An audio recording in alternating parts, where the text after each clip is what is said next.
This is the recording of The Science of Getting Rich by Wallace D. Wattles. This book is available on public domains as well as on YouTube and other websites. Preface. This book is pragmatical, not philosophical, a practical manual, not a treatise upon theories. It is intended for the men and women whose most pressing need is for money, who wish to get rich first, and philosophize afterward.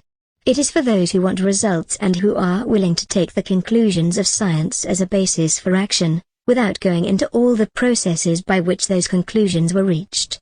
It is expected that the reader will take the fundamental statements upon faith, just as he would take statements concerning a law of electrical action if they were promulgated by a Marconi or an Edison, and, taking the statements upon faith, that he will prove their truth by acting upon them without fear or hesitation.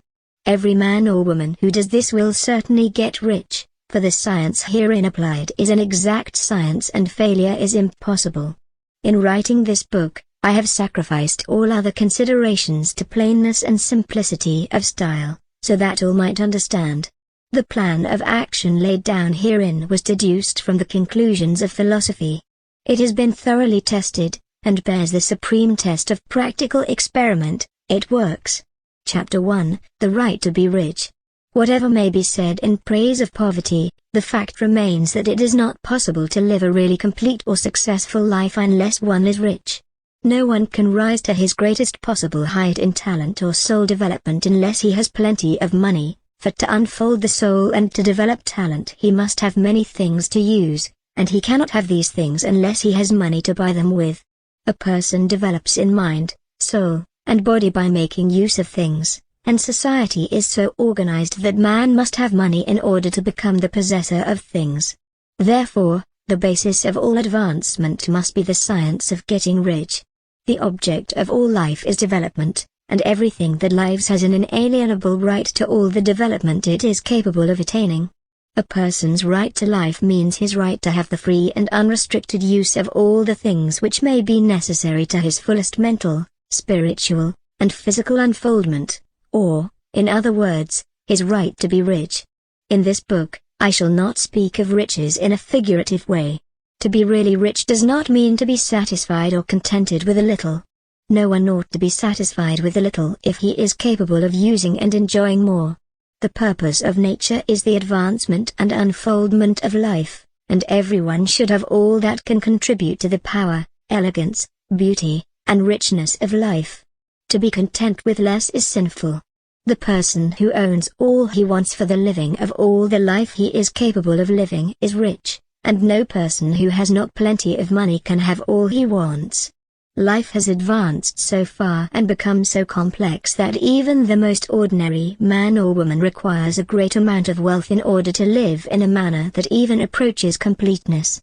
Every person naturally wants to become all that they are capable of becoming. This desire to realize innate possibilities is inherent in human nature. We cannot help wanting to be all that we can be. Success in life is becoming what you want to be. You can become what you want to be only by making use of things, and you can have the free use of things only as you become rich enough to buy them. To understand the science of getting rich is therefore the most essential of all knowledge. There is nothing wrong in wanting to get rich. The desire for riches is really the desire for a richer, fuller, and more abundant life, and that desire is praiseworthy. The person who does not desire to live more abundantly is abnormal, and so the person who does not desire to have money enough to buy all he wants is abnormal. There are three motives for which we live for the body, we live for the mind, we live for the soul. No one of these is better or holier than the other. All are alike desirable, and no one of the three, body, mind, or soul, can live fully if either of the others is cut short of full life and expression. It is not right or noble to live only for the soul and deny mind or body, and it is wrong to live for the intellect and deny body or soul. We are all acquainted with the loathsome consequences of living for the body and denying both mind and soul. And we see that real life means the complete expression of all that a person can give forth through body, mind, and soul. Whatever he can say, no one can be really happy or satisfied unless his body is living fully in its every function, and unless the same is true of his mind and his soul. Wherever there is unexpressed possibility or function not performed, there is unsatisfied desire. Desire is possibility seeking expression or function seeking performance. A person cannot live fully in body without good food, comfortable clothing, and warm shelter, and without freedom from excessive toil. Rest and recreation are also necessary to his physical life. One cannot live fully in mind without books and time to study them, without opportunity for travel and observation, or without intellectual companionship. To live fully in mind, a person must have intellectual recreations, and must surround himself with all the objects of art and beauty he is capable of using and appreciating.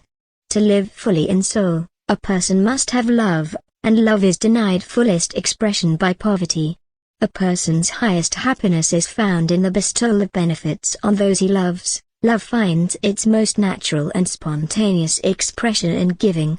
The individual who has nothing to give cannot fill his place as a spouse or parent, as a citizen, or as a human being. It is in the use of material things that a person finds full life for his body, develops his mind, and unfolds his soul. It is therefore of supreme importance to each individual to be rich. It is perfectly right that you should desire to be rich. If you are a normal man or woman, you cannot help doing so. It is perfectly right that you should give your best attention to the science of getting rich, for it is the noblest and the most necessary of all studies. If you neglect this study, you are derelict in your duty to yourself, to God and humanity, for you can render to God and humanity no greater service than to make the most of yourself. Chapter 2, There is a Science of Getting Rich. There is a science of getting rich, and it is an exact science, like algebra or arithmetic. There are certain laws which govern the process of acquiring riches, and once these laws are learned and obeyed by anyone, that person will get rich with mathematical certainty. The ownership of money and property comes as a result of doing things in a certain way, and those who do things in this certain way, whether on purpose or accidentally, get rich, while those who do not do things in this certain way, no matter how hard they work or how able they are, remain poor. It is a natural law that like causes always produce like effects, and, therefore, any man or woman who learns to do things in this certain way will infallibly get rich. That the above statement is true is shown by the following facts. Getting rich is not a matter of environment, for if it were, all the people in certain neighborhoods would become wealthy. The people of one city would all be rich, while those of other towns would all be poor, or all the inhabitants of one state would roll in wealth, while those of an adjoining state would be in poverty.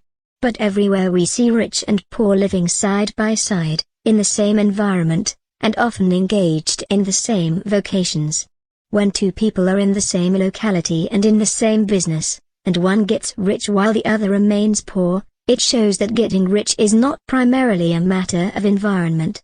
Some environments may be more favorable than others, but when two people in the same business are in the same neighborhood and one gets rich while the other fails, it indicates that getting rich is the result of doing things in a certain way. And further, the ability to do things in this certain way is not due solely to the possession of talent, for many people who have great talent remain poor, while others who have very little talent get rich. Studying the people who have gotten rich, we find that they are an average lot in all respects, having no greater talents and abilities than other people have. It is evident that they do not get rich because they possess talents and abilities that others do not have, but because they happen to do things in a certain way. Getting rich is not the result of saving, or thrift. Many very penurious people are poor, while free spenders often get rich. Nor is getting rich due to doing things which others fail to do, for two people in the same business often do almost exactly the same things, and one gets rich while the other remains poor or becomes bankrupt. From all these things, we must come to the conclusion that getting rich is the result of doing things in a certain way. If getting rich is the result of doing things in a certain way, and if like causes always produce like effects, then any man or woman who can do things in that way can become rich, and the whole matter is brought within the domain of exact science. The question arises here as to whether this certain way may not be so difficult that only a few may follow it. As we have seen, this cannot be true, as far as natural ability is concerned. Talented people get rich, and blockheads get rich, intellectually brilliant people get rich, and very stupid people get rich, physically strong people get rich, and weak and sickly people get rich.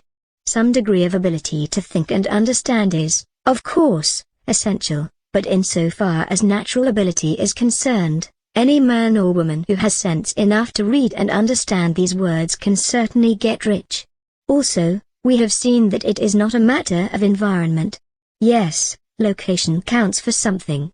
One would not go to the heart of the Sahara and expect to do successful business. Getting rich involves the necessity of dealing with people and of being where there are people to deal with, and if these people are inclined to deal in the way you want to deal, so much the better. But that is about as far as environment goes. If anybody else in your town can get rich, so can you, and if anybody else in your state can get rich, so can you.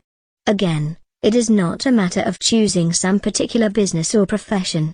People get rich in every business and in every profession, while their next-door neighbors in the very same vocation remain in poverty.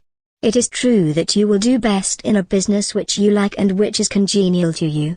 And if you have certain talents which are well developed, you will do best in a business which calls for the exercise of those talents.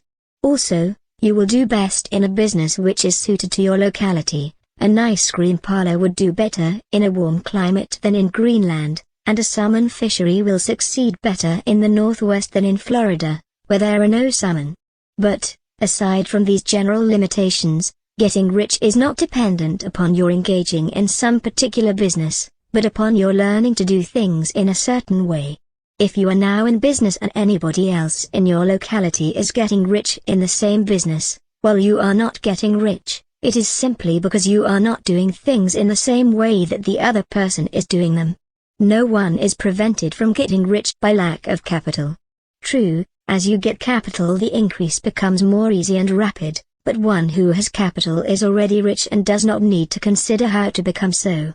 No matter how poor you may be, if you begin to do things in the certain way you will begin to get rich and you will begin to have capital. The getting of capital is a part of the process of getting rich and it is a part of the result which invariably follows the doing of things in the certain way. You may be the poorest person on the continent and be deeply in debt. You may have neither friends, influence, nor resources, but if you begin to do things in this way, you must infallibly begin to get rich, for like causes must produce like effects. If you have no capital, you can get capital. If you are in the wrong business, you can get into the right business. If you are in the wrong location, you can go to the right location. And you can do so by beginning in your present business and in your present location to do things in the certain way which always causes success. You must begin to live in harmony with the laws governing the universe. Chapter 3, Is Opportunity Monopolized? No one is kept poor because other people have monopolized the wealth and have put a fence around it. You may be shut off from engaging in business in certain lines, but there are other channels open to you. At different periods the tide of opportunity sets in different directions, according to the needs of the whole and the particular stage of social evolution which has been reached. There is abundance of opportunity for the person who will go with the tide, instead of trying to swim against it. So workers, either as individuals or as a class, are not deprived of opportunity. The workers are not being kept down by their masters, they are not being ground by the trusts and big business. As a class, they are where they are because they do not do things in a certain way. The working class may become the master class whenever they will begin to do things in a certain way. The law of wealth is the same for them as it is for all others. This they must learn, and they will remain where they are as long as they continue to do as they do. The individual worker, however, is not held down by an entire class's ignorance of these laws. He can follow the tide of opportunity to riches, and this book will tell him how. No one is kept in poverty by a shortness in the supply of riches, there is more than enough for all. A palace as large as the Capitol at Washington might be built for every family on earth from the building material in the United States alone, and under intensive cultivation this country would produce wool, cotton, linen, and silk enough to clothe each person in the world finer than Solomon was arrayed in all his glory, together with food enough to feed them all luxuriously. The visible supply is practically inexhaustible, and the invisible supply really is inexhaustible. Everything you see on earth is made from one original substance, out of which all things proceed.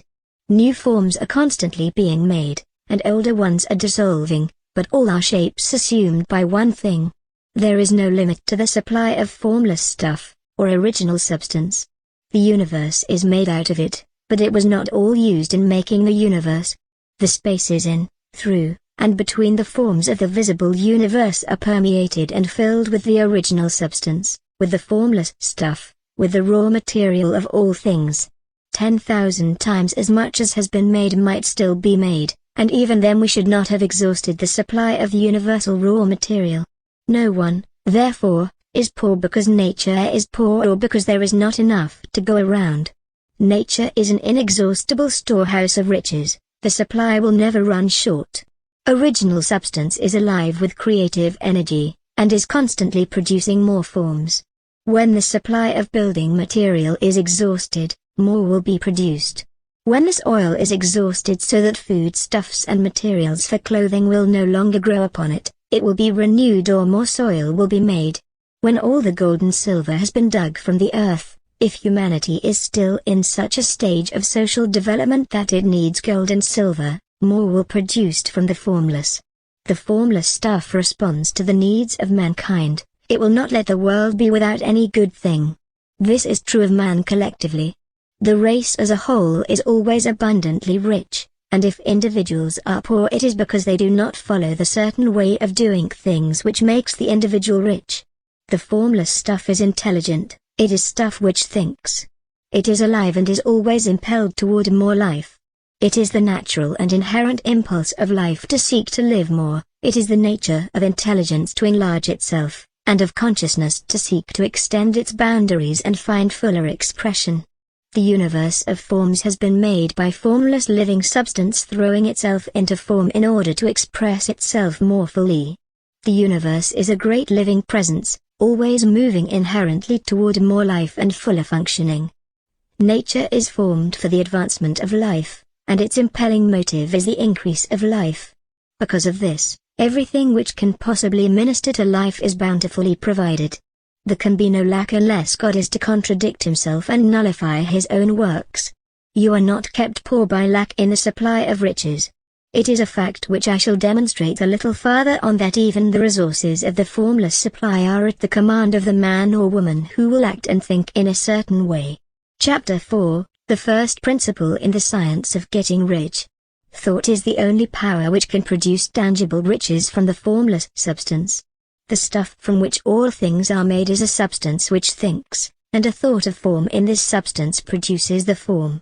Original substance moves according to its thoughts. Every form and process you see in nature is the visible expression of a thought in original substance. As the formless stuff thinks of a form, it takes that form. As it thinks of a motion, it makes that motion. That is the way all things were created. We live in a thought world, which is part of a thought universe. The thought of a moving universe extended throughout formless substance, and the thinking stuff, moving according to that thought, took the form of systems of planets, and maintains that form. Thinking substance takes the form of its thought, and moves according to the thought. Holding the idea of a circling system of suns and worlds, it takes the form of these bodies, and moves them as it thinks. Thinking the form of a slow-growing oak tree, it moves accordingly, and produces the tree, though centuries may be required to do the work. In creating, the formless seems to move according to the lines of motion it has established. In other words, the thought of an oak tree does not cause the instant formation of a full-grown tree, but it does start in motion the forces which will produce the tree, along established lines of growth. Every thought of form, held in thinking substance, causes the creation of the form, but always, or at least generally, along lines of growth and action already established. The thought of a house of a certain construction, if it were impressed upon formless substance, might not cause the instant formation of the house, but it would cause the turning of creative energies already working in trade and commerce into such channels as to result in the speedy building of the house. And if there were no existing channels through which the creative energy could work, then the house would be formed directly from primal substance, without waiting for the slow processes of the organic and inorganic world. No thought of form can be impressed upon original substance without causing the creation of the form. A person is a thinking center and can originate thought. All the forms that a person fashions with his hands must first exist in his thought. He cannot shape a thing until he has thought that thing. So far, humankind has confined its efforts wholly to the work of its hands, applying manual labor to the world of forms and seeking to change or modify those already existing.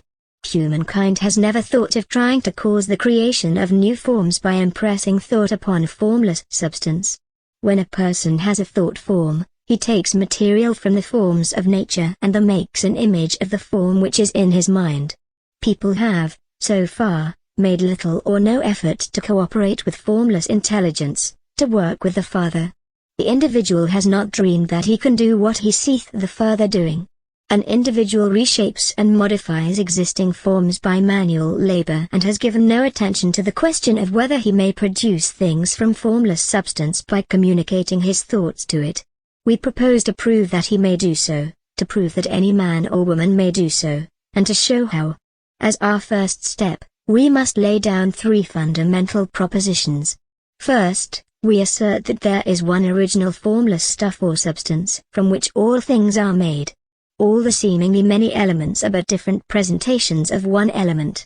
All the many forms found in organic and inorganic nature are but different shapes, made from the same stuff. And this stuff is thinking stuff. A thought held in it produces the form of the thought. Thought, in thinking substance, produces shapes. A human being is a thinking center, capable of original thought. If a person can communicate his thought to original thinking substance, he can cause the creation, or formation, of the thing he thinks about. To summarize this, there is a thinking stuff from which all things are made, and which, in its original state, permeates, penetrates, and fills the interspaces of the universe. The thought in this substance produces the thing that is imaged by the thought. A person can form things in his thought, and, by impressing his thought upon formless substance, can cause the thing he thinks about to be created.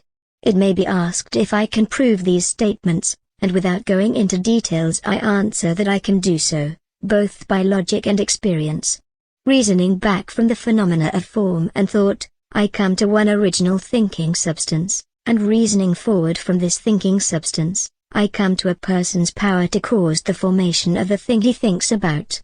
And by experiment, I find the reasoning true. This is my strongest proof.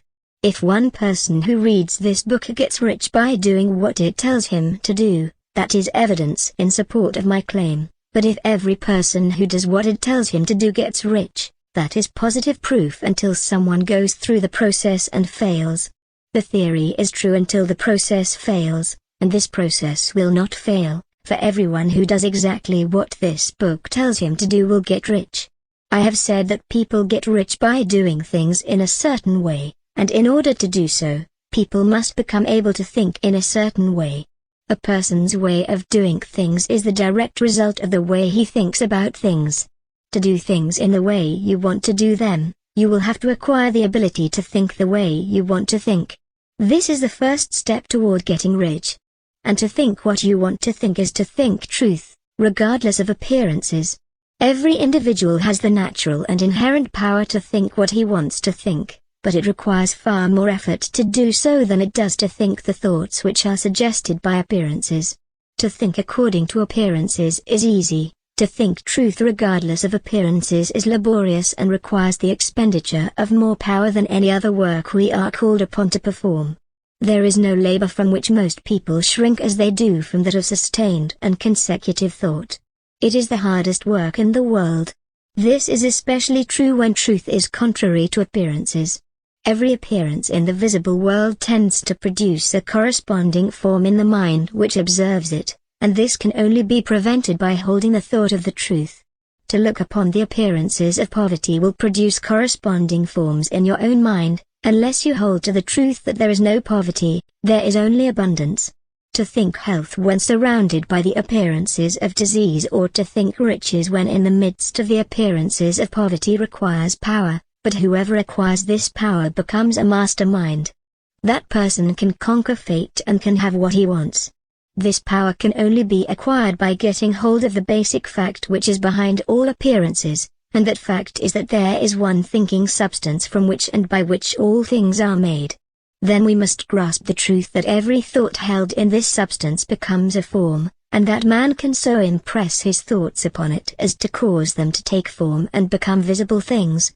When we realize this, we lose all doubt and fear, for we know that we can create what we want to create, we can get what we want to have, and can become what we want to be.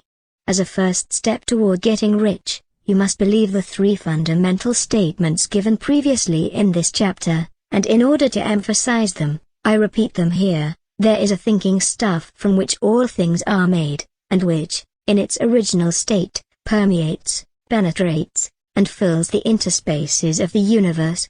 A thought in this substance produces the thing that is imaged by the thought.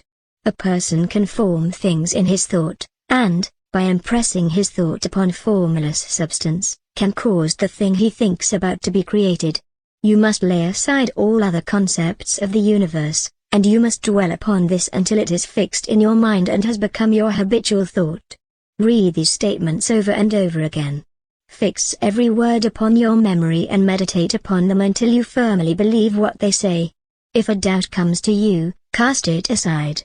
Do not listen to arguments against this idea. Do not go to churches or lectures where a contrary concept of things is taught or preached. Do not read magazines or books which teach a different idea. If you get mixed up in your understanding, belief, and faith, all your efforts will be in vain. Do not ask why these things are true nor speculate as to how they can be true. Simply take them on trust. The science of getting rich begins with the absolute acceptance of this. Chapter 5, Increasing Life. You must get rid of the last vestige of the old idea that there is a deity whose will it is that you should be poor or whose purposes may be served by keeping you in poverty. The intelligent substance which is all, and in all, and which lives in all and lives in you, is a consciously living substance. Being a consciously living substance, it must have the nature and inherent desire of every living intelligence for increase of life.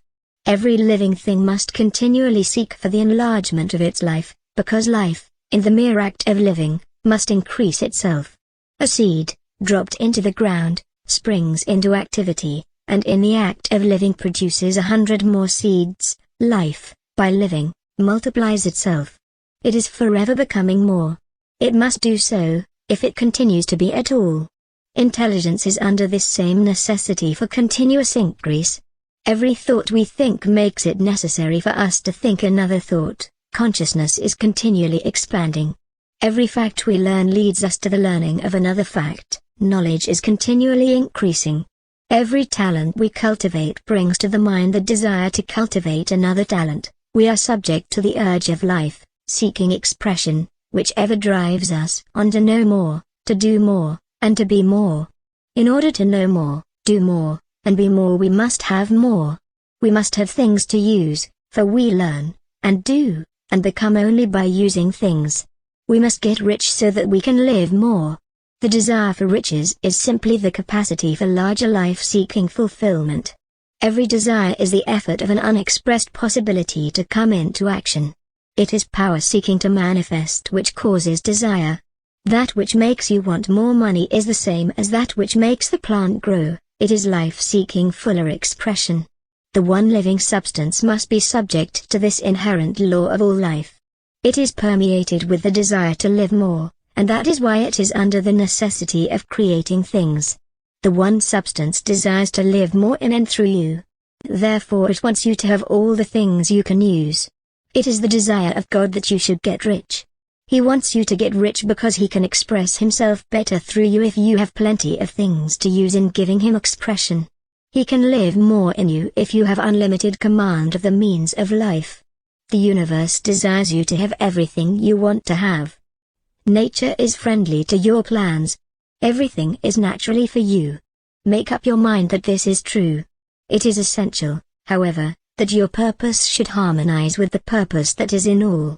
You must want real life, not mere pleasure or sensual gratification. Life is the performance of function, and the individual really lives only when he performs every function, physical, mental, and spiritual, of which he is capable, without excess in any. You do not want to get rich in order to live swinishly, for the gratification of animal desires. That is not life. But the performance of every physical function is a part of life, and no one lives completely who denies the impulses of the body a normal and healthful expression. You do not want to get rich solely to enjoy mental pleasures, to get knowledge, to gratify ambition, to outshine others, to be famous.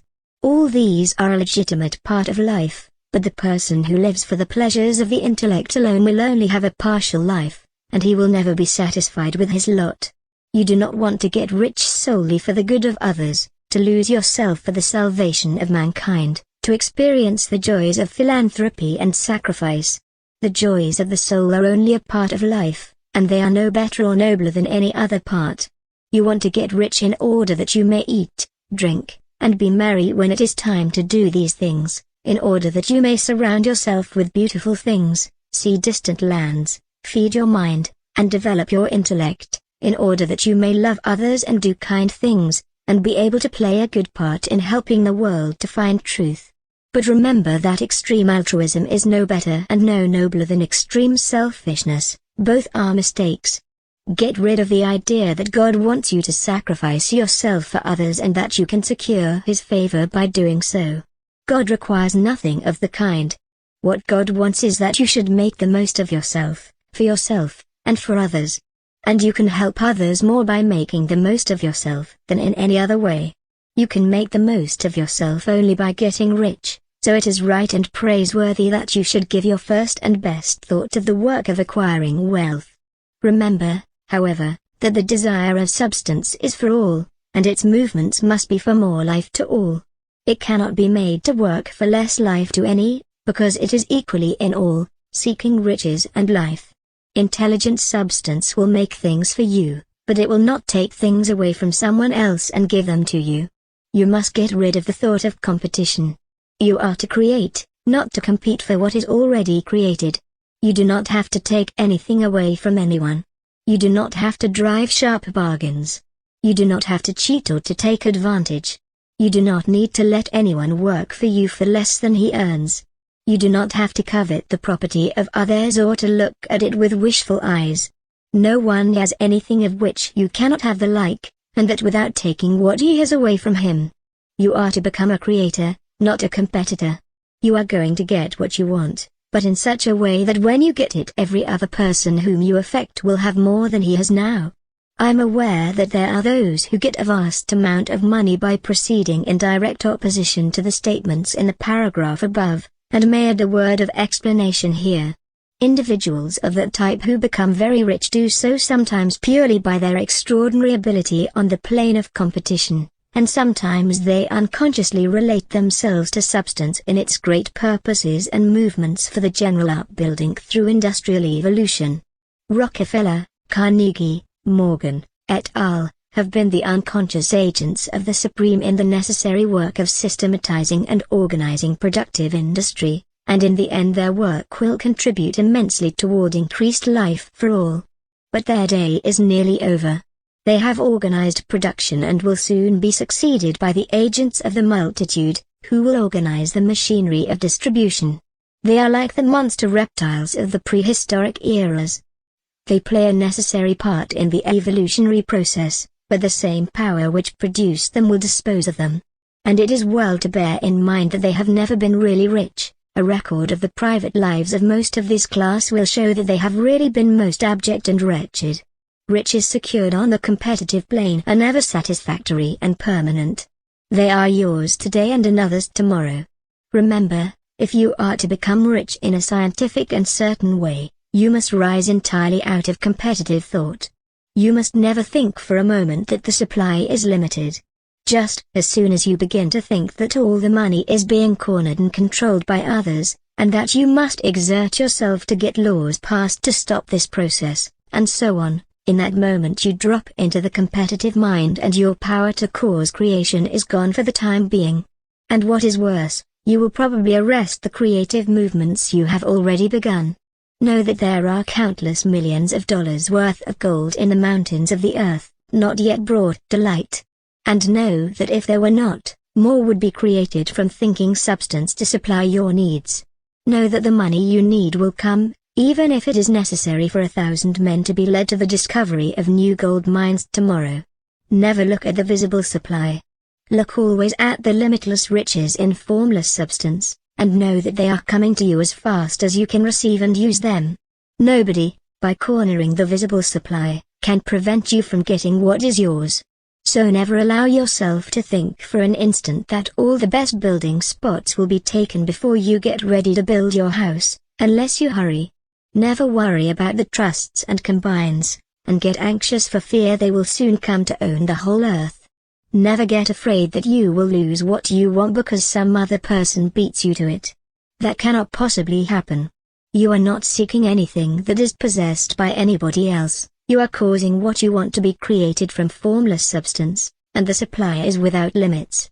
Stick to the formulated statement, there is a thinking stuff from which all things are made, and which, in its original state, permeates, penetrates, and fills the interspaces of the universe. A thought, in this substance produces the thing that is imaged by the thought. A person can form things in his thought, and, by impressing his thought upon formless substance, can cause the thing he thinks about to be created. Chapter 6, How Riches Come to You. When I say that you do not have to drive sharp bargains, I do not mean that you do not have to drive any bargains at all or that you are above the necessity for having any dealings with your fellow men. I mean that you will not need to deal with them unfairly. You do not have to get something for nothing, but can give to every person more than you take from him. You cannot give everyone more in cash market value than you take from him, but you can give him more in use value than the cash value of the thing you take from him. The paper, ink, and other material in this book may not be worth the money you pay for it, but if the ideas suggested by it bring you thousands of dollars, you have not been wronged by those who sold it to you. They have given you a great use value for a small cash value. Let us suppose that I own a picture by one of the great artists, which, in a developed society, is worth thousands of dollars. I take it to Baffin Bay and by salesmanship induce a native dweller to give a bundle of furs worth $500 for it. I have really wronged him, for he has no use for the picture. It has no use value to him, it will not add to his life. But suppose I give him a gun worth $50 for his furs. Then he has made a good bargain. He has use for the gun. It will get him many more furs and much food, it will add to his life in every way. It will make him rich. When you rise from the competitive to the creative plane, you can scan your business transactions very strictly, and if you are selling any person anything which does not add more to his life than a thing he give you in exchange, you can afford to stop it. You do not have to beat anybody in business. And if you are in a business which does beat people, get out of it at once. Give everyone more in use value than you take from him in cash value. Then you are adding to the life of the world by every business transaction. If you have people working for you, you must take from them more in cash value than you pay them in wages, but you can so organize your business that it will be filled with the principle of advancement, and so that each employee who wishes to do so may advance a little every day. You can make your business do for your employees what this book is doing for you. You can so conduct your business that it will be a sort of ladder by which every employee who will take the trouble may climb to riches himself. And given the opportunity, if he will not do so, it is not your fault. And finally, just because you are to cause the creation of your riches from formless substance which permeates all your environment, it does not follow that they are to take shape from the atmosphere and come into being before your rise. If you want a sewing machine, for instance, I do not mean to tell you that you are to impress the thought of a sewing machine on thinking substance until the machine is formed without hands, in the room where you sit or elsewhere. But if you want a sewing machine, hold the mental image of it with the most positive certainty that it is being made or is on its way to you. After once forming the thought, Have the most absolute and unquestioning faith that the sewing machine is coming. Never think of it or speak of it in any other way than as being sure to arrive. Claim it as already yours. It will be brought to you by the power of the Supreme Intelligence, acting upon the minds of men. If you live in Maine, it may be that a person will be brought from Texas or Japan to engage in some transaction which will result in your getting what you want. If so, the whole matter will be as much to that person's advantage as it is to yours. Do not forget for a moment that the thinking substance is through all, in all, communicating with all, and can influence all. The desire of thinking substance for fuller life and better living has caused the creation of all the sewing machines already made, and it can cause the creation of millions more, and will, whenever people set it in motion by desire and faith and by acting in a certain way. You can certainly have a sewing machine in your house, and it is just as certain that you can have any other thing or things which you want and which you will use for the advancement of your own life and the lives of others. You need not hesitate about asking largely. It is your Father's pleasure to give you the kingdom, said Jesus. Original substance wants to live all that is possible in you, and wants you to have all that you can use and will use for the living of the most abundant life. If you fix upon your consciousness the fact that your desire for the possession of riches is one with the desire of the supreme power for more complete expression, your faith becomes invincible. Once I saw a little boy sitting at a piano, vainly trying to bring harmony out of the keys. I saw that he was grieved and provoked by his inability to play real music. I asked him the cause of his vexation, and he answered, "I can feel the music in me, but I can't make my hands go right." The music in him was the urge of original substance, containing all the possibilities of all life. All that there is of music was seeking expression through the child. God, the one substance, is trying to live and do and enjoy things through humanity. He is saying, I want hands to build wonderful structures, to play divine harmonies, to paint glorious pictures. I want feet to run my errands, eyes to see my beauties, tongues to tell mighty truths and to sing marvelous songs, and so on. All that there is of possibility is seeking expression through people. God wants those who can play music to have pianos and every other instrument and to have the means to cultivate their talents to the fullest extent. He wants those who can appreciate beauty to be able to surround themselves with beautiful things. He wants those who can discern truth to have every opportunity to travel and observe. He wants those who can appreciate dress to be beautifully clothed, and those who can appreciate good food to be luxuriously fed. He wants all these things because it is himself that enjoys and appreciates them. They are his creation. It is God who wants to play, and sing, and enjoy beauty, and proclaim truth, and wear fine clothes, and eat good foods. It is God that worketh in you to will and to do, said the Apostle Paul. The desire you feel for riches is the infinite, seeking to express himself in you as he sought to find expression in the little boy at the piano. So you need not hesitate to ask largely. Your part is to focus on and express that desire to God. This is a difficult point with most people. They retain something of the old idea that poverty and self-sacrifice are pleasing to God. They look upon poverty as a part of the plan, a necessity of nature. They have the idea that God has finished his work, and made all that he can make, and that the majority of people must stay poor because there is not enough to go around. They hold to so much of this erroneous thought that they feel ashamed to ask for wealth. They try not to want more than a very modest competence, just enough to make them fairly comfortable. I recall now the case of one student who was told that he must get in mind a clear picture of the things he desired, so that the creative thought of them might be impressed on formless substance. He was a very poor man, living in a rented house and having only what he earned from day to day, and he could not grasp the fact that all wealth was his. So, after thinking the matter over, he decided that he might reasonably ask for a new rug for the floor of his best room and a coal stove to heat the house during the cold weather.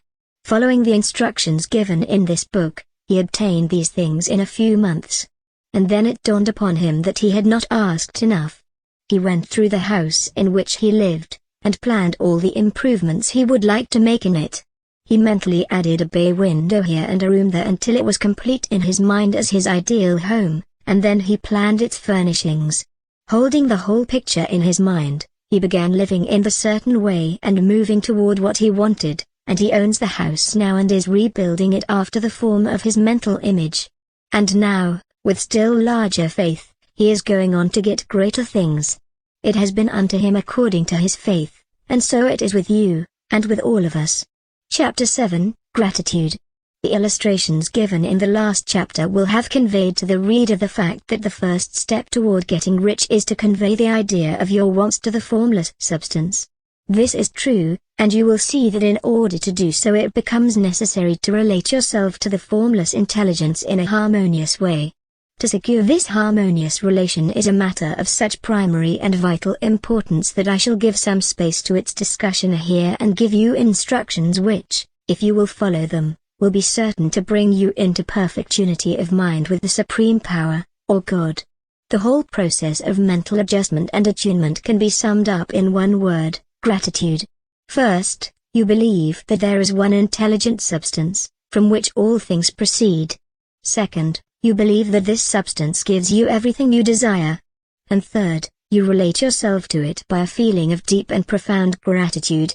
Many people who order their lives rightly in all other ways are kept in poverty by their lack of gratitude.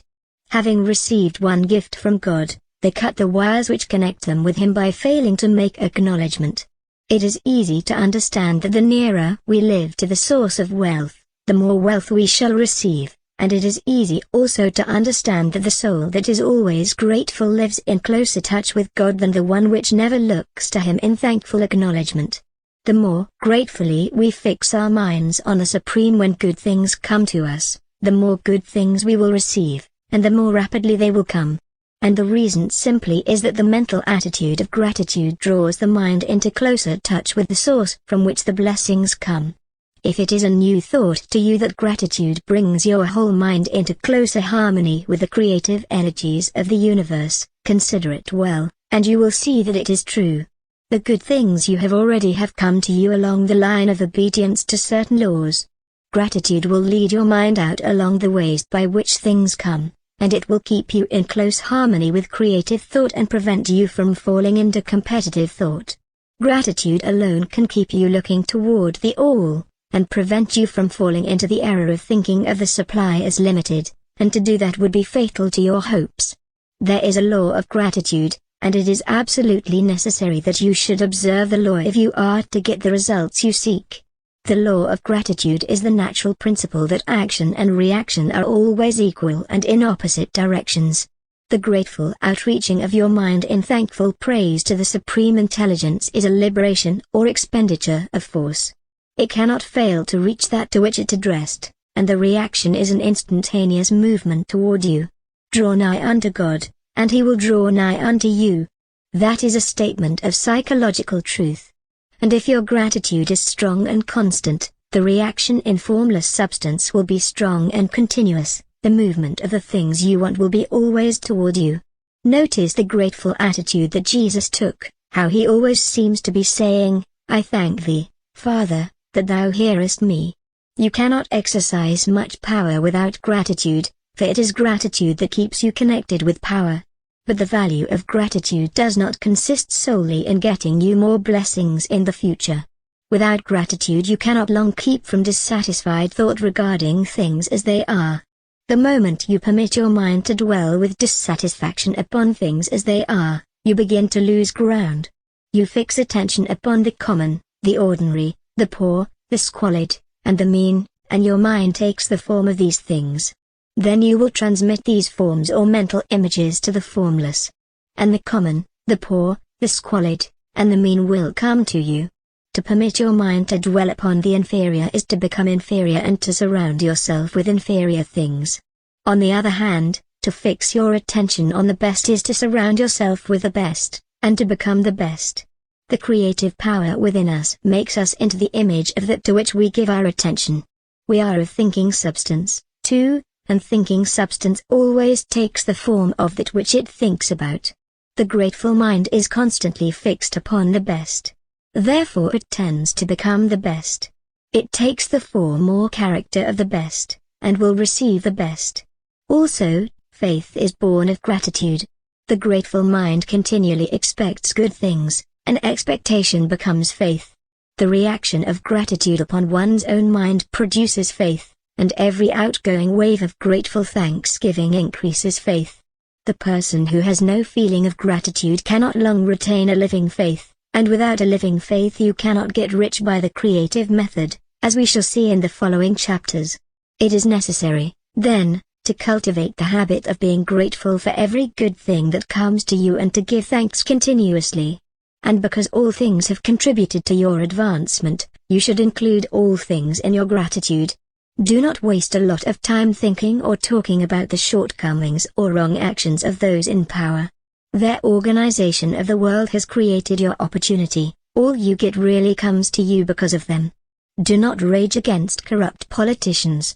If it were not for politicians we should fall into anarchy and your opportunity would be greatly lessened. God has worked a long time and very patiently to bring us up to where we are in industry and government, and He is going right on with His work. There is not the least doubt that He will do away with plutocrats, trust magnates, captains of industry, and politicians as soon as they can be spared, but in the meantime, they are all very necessary. Remember that they are all helping to arrange the lines of transmission along which your riches will come to you, and be grateful. This will bring you into harmonious relations with the good in everything, and the good in everything will move toward you. Chapter 8, Thinking in the Certain Way. Turn back to Chapter 6 and read again the story of the man who formed a mental image of his house and you will get a fair idea of the initial step toward getting rich. You must form a clear and definite mental picture of what you want. You cannot transmit an idea unless you have it yourself. You must have it before you can give it, and many people fail to impress thinking substance because they have themselves only a vague and misty concept of the things they want to do, to have, or to become. It is not enough that you should have a general desire for wealth to do good with. Everybody has that desire. It is not enough that you should have a wish to travel, see things, live more, etc. Everybody has those desires also. If you were going to send a wireless message to a friend, you would not send the letters of the alphabet in their order and let him construct the message for himself, nor would you take words at random from the dictionary. You would send a coherent sentence, one which meant something. When you try to impress your wants upon the thinking substance, remember that it must be done by a coherent statement. You must know what you want and be specific and definite. You can never get rich or start the creative power into action by sending out unformed longings and vague desires. Go over your desires just as the man I have described went over his house. See just what you want and get a clear mental picture of it as you wish it to look when you get it. That clear mental picture you must have continually in mind. As the sailor has in mind the port toward which he is sailing the ship, you must keep your face toward it all the time. You must no more lose sight of it than the helmsman loses sight of the compass. It is not necessary to take exercises in concentration, nor to set apart special times for prayer and affirmation, nor to go into the silence, nor to do occult stunts of any kind. Some of these things are well enough, but all you need is to know what you want and to want it badly enough so that it will stay in your thoughts. Spend as much of your leisure time as you can in contemplating your picture. But no one needs to take exercises to concentrate his mind on a thing which he really wants. It is the things you do not really care about which require effort to fix your attention upon them. And unless you really want to get rich, so that the desire is strong enough to hold your thoughts directed to the purpose as the magnetic pole holds the needle of the compass, it will hardly be worthwhile for you to try to carry out the instructions given in this book. The methods set forth here are for people whose desire for riches is strong enough to overcome mental laziness and the love of ease, and to make them work. The more clear and definite you make your picture then, and the more you dwell upon it, bringing out all its delightful details, the stronger your desire will be. And the stronger your desire, the easier it will be to hold your mind fixed upon the picture of what you want. Something more is necessary, however, than merely to see the picture clearly. If that is all you do, you are only a dreamer, and will have little or no power for accomplishment. Behind your clear vision must be the purpose to realize it, to bring it out in tangible expression. And behind this purpose must be an invincible and unwavering faith that the thing is already yours, that it is at hand and you have only to take possession of it. Live in the new house, mentally, until it takes form around you physically. In the mental realm, enter at once into full enjoyment of the things you want. Whatsoever things ye ask for when ye pray, believe that ye receive them, and ye shall have them, said Jesus.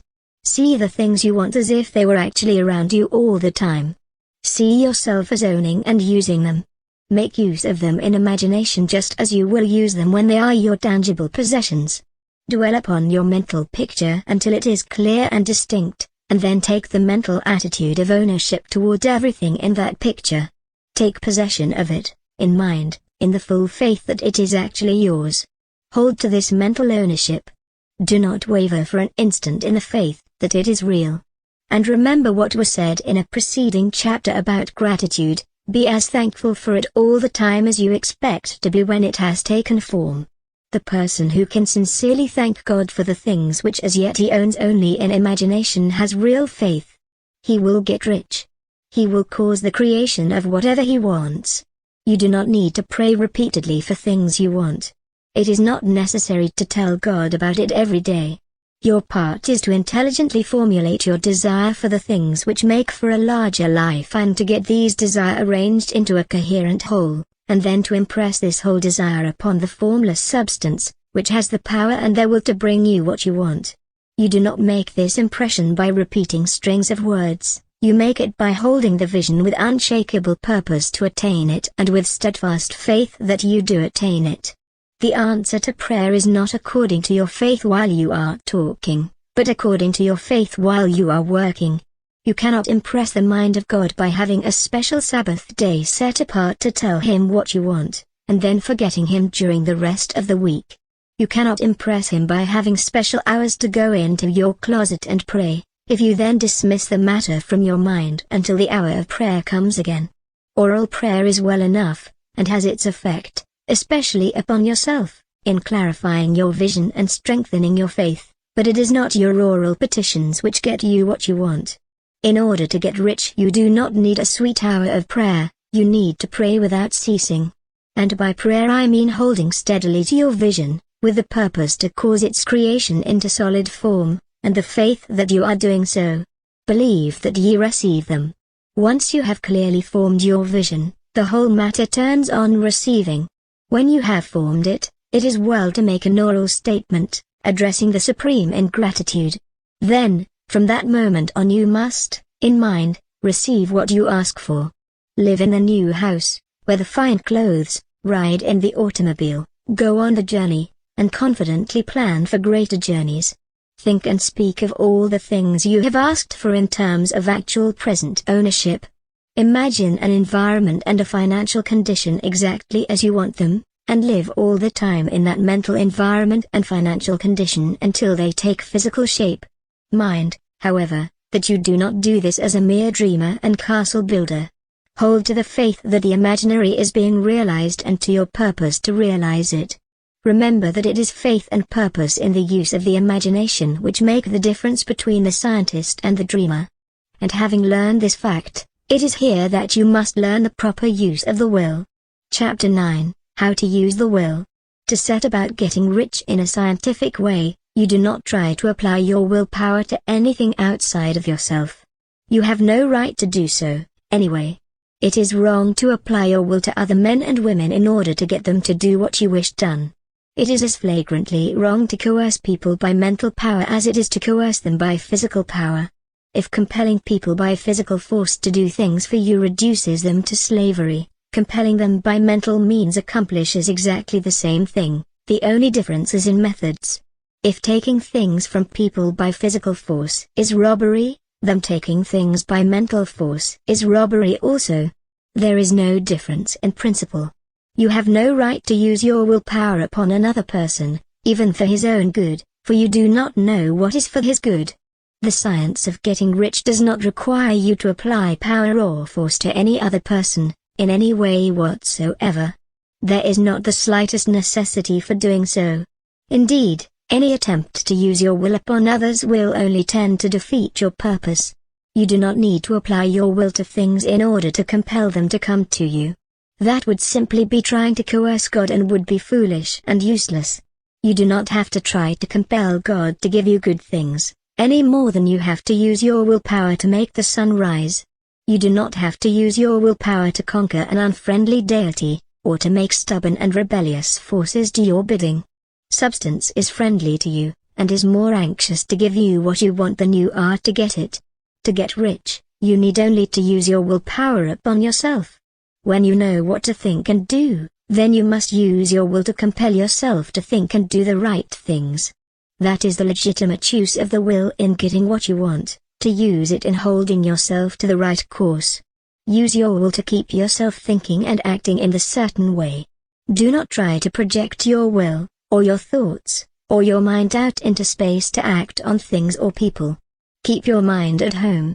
It can accomplish more than elsewhere. Use your mind to form a mental image of what you want and to hold that vision with faith and purpose.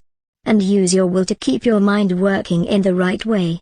The more steady and continuous your faith and purpose, the more rapidly you will get rich, because you will make only positive impressions upon substance, and you will not neutralize or offset them by negative impressions. The picture of your desires, held with faith and purpose, is taken up by the formless, and permeates it to great distances, throughout the universe, for all we know. As this impression spreads, all things are set moving toward its realization. Every living thing, every inanimate thing, and the things yet uncreated are stirred toward bringing into being that which you want. All force begins to be exerted in that direction. All things begin to move toward you. The minds of people everywhere are influenced toward doing the things necessary to the fulfilling of your desires, and they work for you, unconsciously. But you can check all this by starting a negative impression in the formless substance. Doubt or unbelief is as certain to start a movement away from you as faith and purpose are to start one toward you. It is by not understanding this that most people make their failure. Every hour and moment you spend in giving heed to doubts and fears, every hour you spend in worry, every hour in which your soul is possessed by unbelief, sets a current away from you in the whole domain of intelligent substance. All the promises are unto them that believe, and unto them only.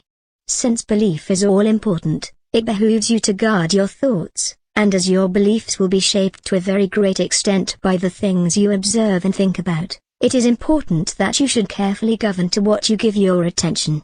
And here the will comes into use, for it is by your will that you determine upon what things your attention shall be fixed. If you want to become rich, you must not make a study of poverty. Things are not brought into being by thinking about their opposites. Health is never to be attained by studying disease and thinking about disease. Righteousness is not to be promoted by studying sin and thinking about sin, and no one ever got rich by studying poverty and thinking about poverty. Medicine as a science of disease has increased disease, religion as a science of sin has promoted sin, and economics as a study of poverty will fill the world with wretchedness and want. Do not talk about poverty, do not investigate it, or concern yourself with it. Never mind what its causes are, you have nothing to do with them. What concerns you is the cure. Do not spend your time in so-called charitable work or charity movements. Most charity only tends to perpetuate the wretchedness it aims to eradicate. I do not say that you should be hard-hearted or unkind and refuse to hear the cry of need, but you must not try to eradicate poverty in any of the conventional ways. Put poverty behind you, and put all that pertains to it behind you, and make good. Get rich. That is the best way you can help the poor. And you cannot hold the mental image which is to make you rich if you fill your mind with pictures of poverty and all its attendant ills. Do not read books or papers which give circumstantial accounts of the wretchedness of the tenement dwellers, of the horrors of child labor, and so on. Do not read anything which fills your mind with gloomy images of want and suffering. You cannot help the poor in the least by knowing about these things, and the widespread knowledge of them does not tend at all to do away with poverty. What tends to do away with poverty is not the getting of pictures of poverty into your mind, but getting pictures of wealth, abundance, and possibility into the minds of the poor. You are not deserting the poor in their misery when you refuse to allow your mind to be filled with pictures of that misery. Poverty can be done away with, not by increasing the number of well-to-do people who think about poverty, but by increasing the number of poor people who purpose with faith to get rich. The poor do not need charity, they need inspiration. Charity only sends them a loaf of bread to keep them alive in their wretchedness, or gives them an entertainment to make them forget for an hour or two. But inspiration can cause them to rise out of their misery. If you want to help the poor, demonstrate to them that they can become rich. Prove it by getting rich yourself. The only way in which poverty will ever be banished from this world is by getting a large and constantly increasing number of people to practice the teachings of this book. People must be taught to become rich by creation, not by competition. Every person who becomes rich by competition knocks down the ladder by which he rises, and keeps others down, but every person who gets rich by creation opens a way for thousands to follow, and inspires them to do so. You are not showing hardness of heart or an unfeeling disposition when you refuse to pity poverty, see poverty, read about poverty, or think or talk about it, or to listen to those who do talk about it. Use your willpower to keep your mind off the subject of poverty and to keep it fixed with faith and purpose on the vision of what you want and are creating. Chapter 10, Further Use of the Will. You cannot retain a true and clear vision of wealth if you are constantly turning your attention to opposing pictures, whether they be external or imaginary. Do not tell of your past troubles of a financial nature, if you have had them. Do not think of them at all. Do not tell of the poverty of your parents or the hardships of your early life. To do any of these things is to mentally class yourself with the poor for the time being, and it will certainly check the movement of things in your direction. Put poverty and all things that pertain to poverty completely behind you. You have accepted a certain theory of the universe as being correct, and are resting all your hopes of happiness on its being correct. What can you gain by giving heed to conflicting theories? Do not read books which tell you that the world is soon coming to an end, and do not read the writing of muckrakers and pessimistic philosophers who tell you that it is going to the devil. The world is not going to the devil, it is going to God. It is a wonderful becoming. True, there may be a good many things in existing conditions which are disagreeable, but what is the use of studying them when they are certainly passing away and when the study of them only tends to slow their passing and keep them with us? Why give time and attention to things which are being removed by evolutionary growth, when you can hasten their removal only by promoting the evolutionary growth as far as your part of it goes? No matter how horrible in seeming may be the conditions in certain countries, sections, or places, you waste your time and destroy your own chances by dwelling on them. You should interest yourself in the world's becoming rich. Think of the riches the world is coming into instead of the poverty it is growing out of, and bear in mind that the only way in which you can assist the world in growing rich is by growing rich yourself through the creative method, not the competitive one. Give your attention wholly to riches. Do not focus on poverty. Whenever you think or speak of those who are poor, think and speak of them as those who are becoming rich, as those who are to be congratulated rather than pitied. Then they and others will catch the inspiration, and begin to search for the way out. Because I say that you are to give your whole time and mind and thought to riches, it does not follow that you are to be sordid or mean. To become really rich is the noblest aim you can have in life, for it includes everything else. On the competitive plane, the struggle to get rich is a godless scramble for power over others, but when we come into the creative mind, all this is changed. All that is possible in the way of greatness, of service and lofty endeavor, comes by way of getting rich, because all is made possible by the use of things. You can aim at nothing so great or noble, I repeat, as to become rich, and you must fix your attention upon your mental picture of wealth to the exclusion of all that may tend to dim or obscure vision. Some people remain in poverty because they are ignorant of the fact that there is wealth for them, and these can best be taught by showing them the way to affluence in your own person and practice. Others are poor because, while they feel that there is a way out, they are too intellectually indolent to put forth the mental effort necessary to find that way and travel it. For these, the very best thing you can do is to arouse their desire by showing them the happiness that comes from being rightly rich. Others still are poor because, while they have some notion of science, they have become so swamped and lost in the maze of theories that they do not know which road to take. They try a mixture of many systems and fail in all. For these, again, the very best thing to do is to show the right way in your own person and practice. An ounce of doing things is worth a pound of theorizing. The very best thing you can do for the whole world is to make the most of yourself. You can serve God and humanity in no more effective way than by getting rich, that is, if you get rich by the creative method and not by the competitive one. Another thing. We assert that this book gives in detail the principles of the science of getting rich, and if that is true, you do not need to read any other book upon the subject. This may sound narrow and egotistical, but consider, there is no more scientific method of computation in mathematics than by addition, subtraction, multiplication, and division. No other method is possible. There can be but one shortest distance between 2 points. There is only one way to think scientifically, and that is to think in the way that leads by the most direct and simple route to the goal. No one has yet formulated a briefer or less complex system than the one set forth here. It has been stripped of all non-essentials. When you commence on this, lay all others aside. Put them out of your mind altogether. Read this book every day. Keep it with you. Commit it to memory, and do not think about other systems and theories. If you do, you will begin to have doubts and to be uncertain and wavering in your thought, and then you will begin to make failures. After you have made good and become rich, you may study other systems as much as you please. And read only the most optimistic comments on the world's news, those in harmony with your picture.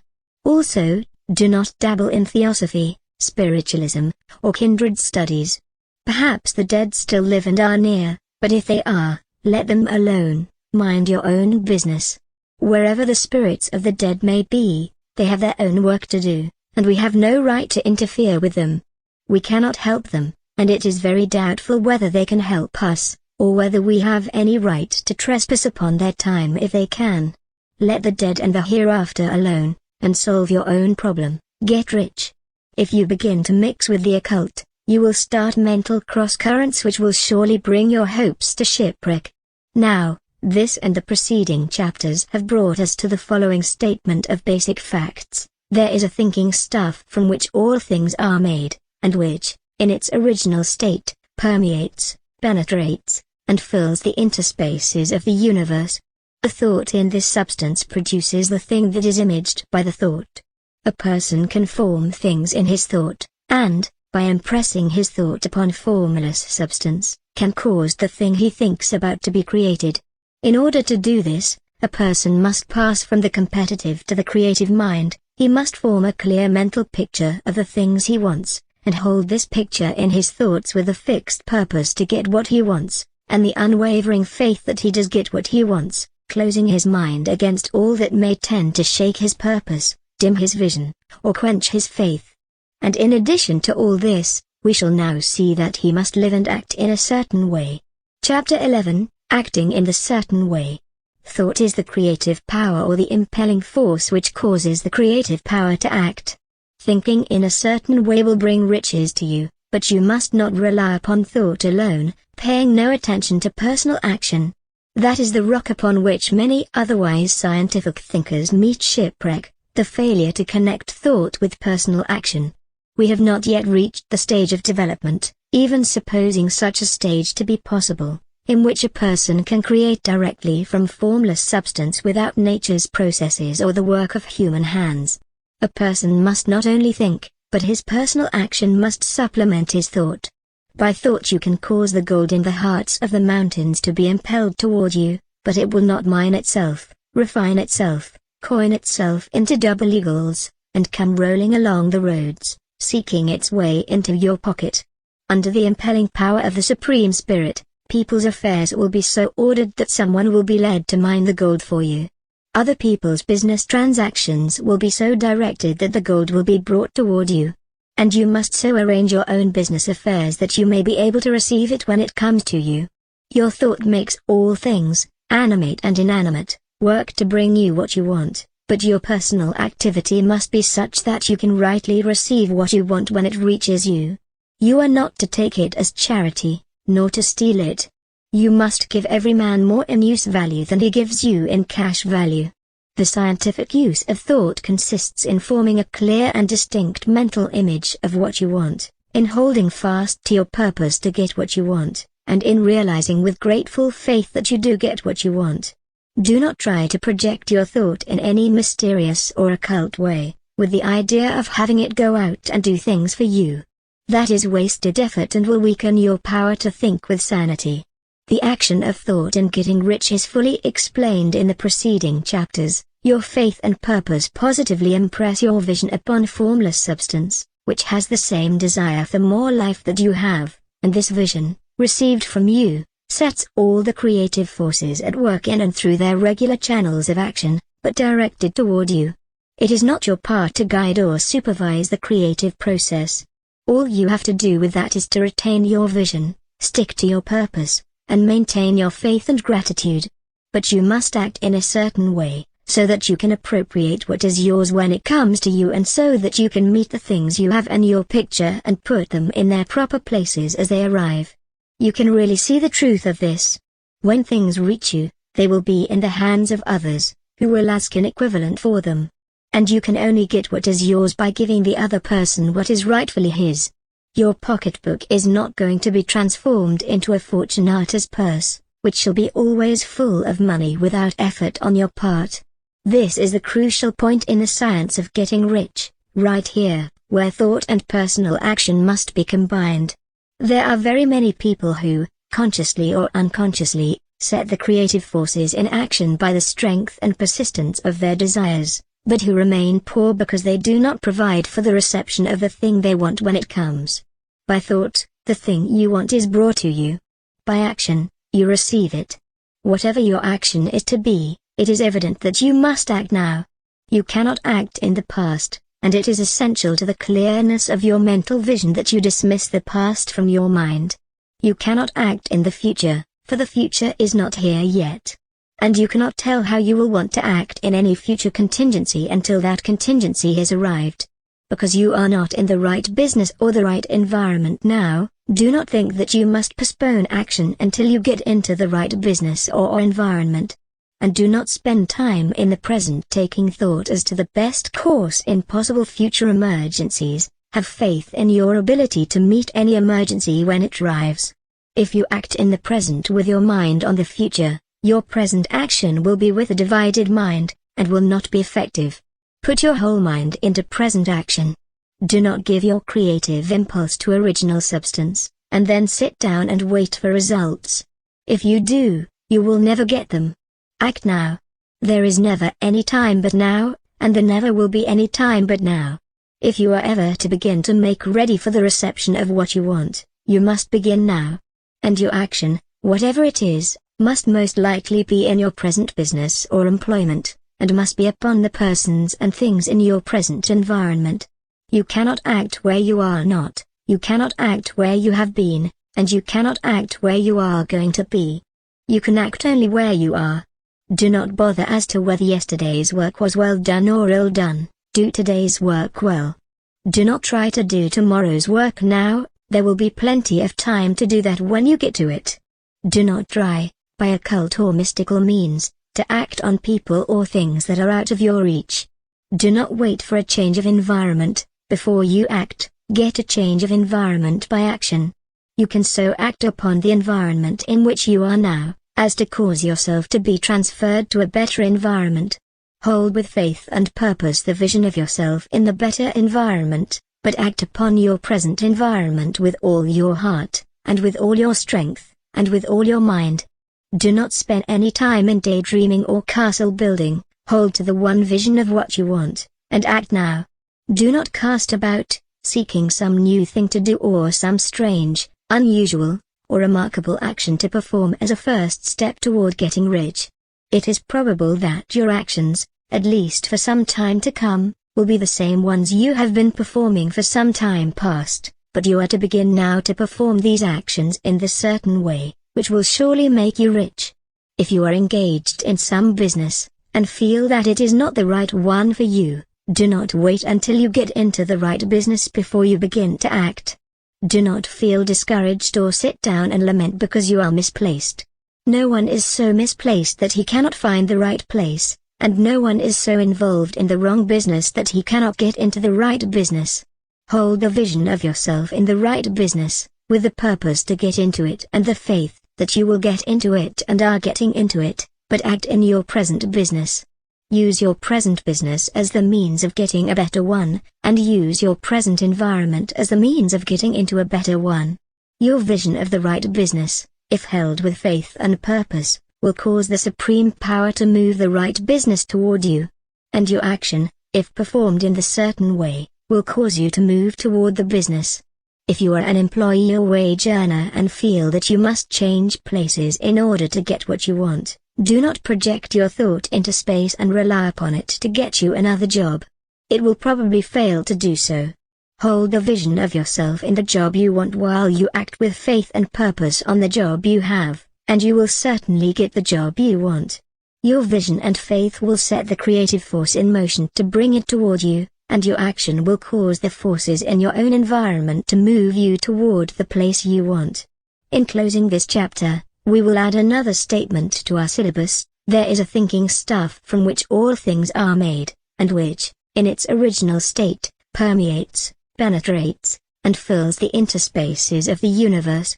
The thought in this substance produces the thing that is imaged by the thought. A person can form things in his thought, and, by impressing his thought upon formless substance, can cause the thing he thinks about to be created. In order to do this, a person must pass from the competitive to the creative mind. He must form a clear mental picture of the things he wants, and hold this picture in his thoughts with a fixed purpose to get what he wants, and the unwavering faith that he does get what he wants, closing his mind to all that may tend to shake his purpose, dim his vision, or quench his faith. So that he may receive what he wants when it comes, a person must act now upon the people and things in his present environment. Chapter 12. Efficient Action. You must use your thought as directed in previous chapters and begin to do what you can do where you are, and you must do all that you can do where you are. You can advance only by being larger than your present place, and no one is larger than his present place who leaves undone any of the work pertaining to that place. The world is advanced only by those who more than fill their present places. If no one quite filled his present place, you can see that there must be a going backward in everything. Those who do not quite fill their present places are dead weight upon society, government, commerce, and industry.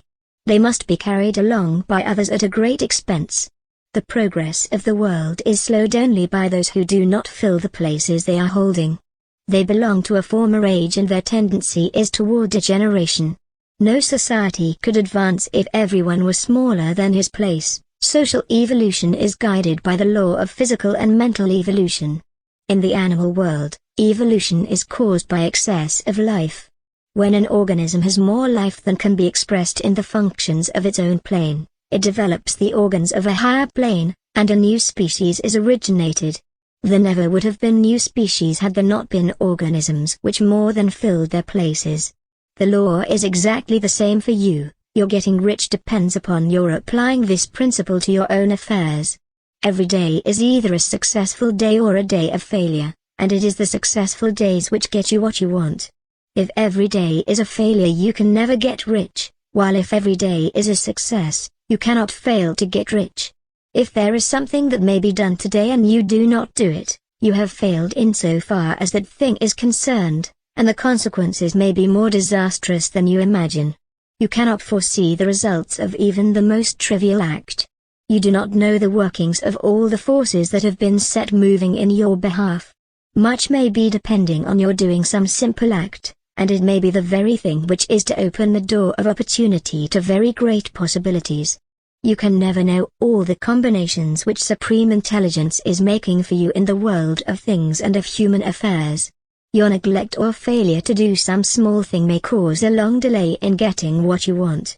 Do, every day, all that can be done that day. There is, however, a limitation or qualification of the above that you must take into account.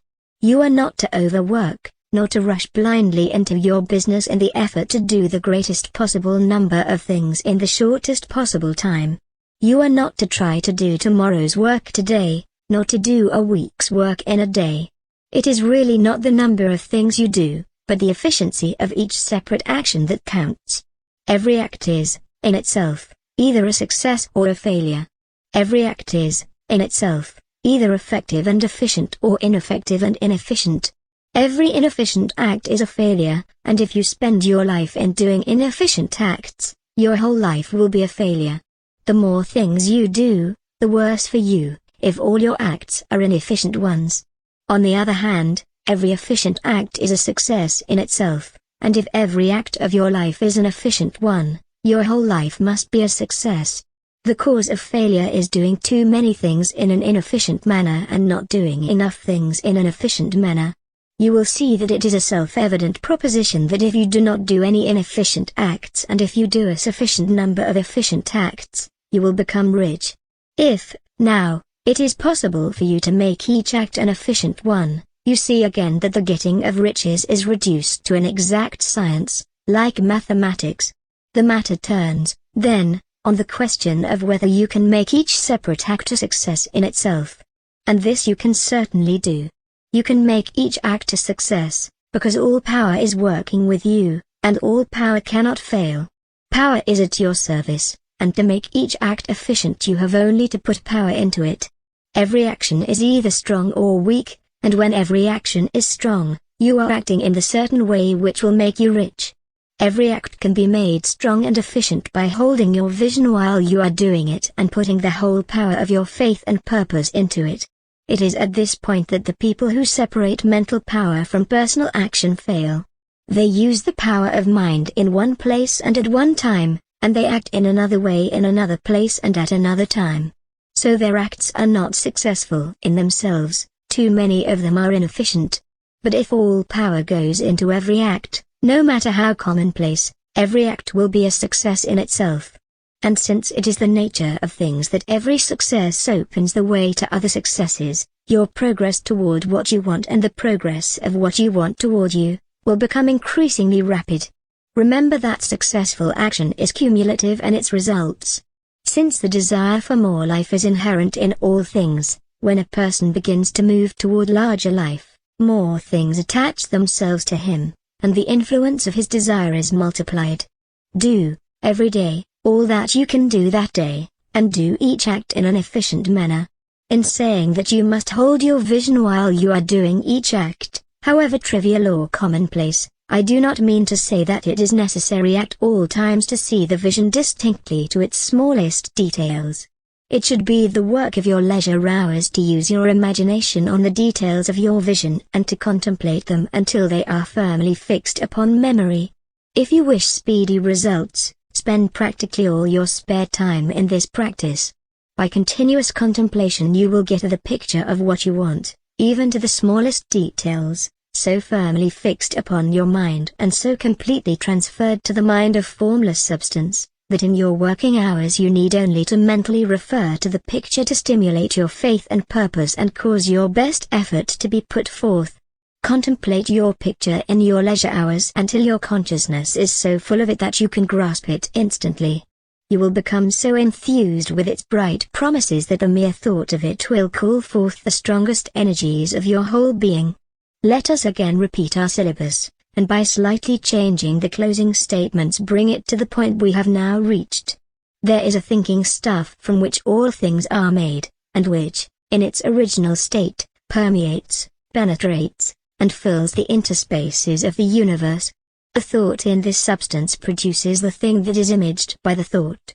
A person can form things in his thought, and, by impressing his thought upon formless substance, can cause the thing he thinks about to be created. In order to do this, a person must pass from the competitive to the creative mind. He must form a clear mental picture of the things he wants, and must do, with faith and purpose, all that can be done each day, doing each separate thing in an efficient manner. Chapter 13, Getting into the Right Business. Success, in any particular business, depends for one thing upon your possessing, in a well-developed state, the faculties required in that business. Without good musical faculty no one can succeed as a teacher of music. Without well-developed mechanical faculties no one can achieve great success in any of the mechanical trades. Without tact and the commercial faculties no one can succeed in mercantile pursuits. But to possess in a well-developed state the faculties required in your particular vocation does not ensure getting rich. There are musicians who have remarkable talent, and who yet remain poor. There are blacksmiths, carpenters, and so on who have excellent mechanical ability, but who do not get rich. And there are merchants with good faculties for dealing with people who nevertheless fail. The different faculties are tools. It is essential to have good tools, but it is also essential that the tools should be used in the right way. One man can take a sharp saw, a square, a good plane, and so on, and build a handsome article of furniture. Another man can take the same tools and set to work to duplicate the article, but his production will be a botch. He does not know how to use good tools in a successful way. The various faculties of your mind are the tools with which you must do the work which is to make you rich. So it will be easier for you to succeed if you get into a business for which you are well equipped with mental tools. Generally speaking, you will do best in that business which will use your strongest faculties, the one for which you are naturally best fitted. But there are limitations to this statement also. No one should regard his vocation as being irrevocably fixed by the tendencies with which he was born. You can get rich in any business, for if you have not the right talent, you can develop that talent.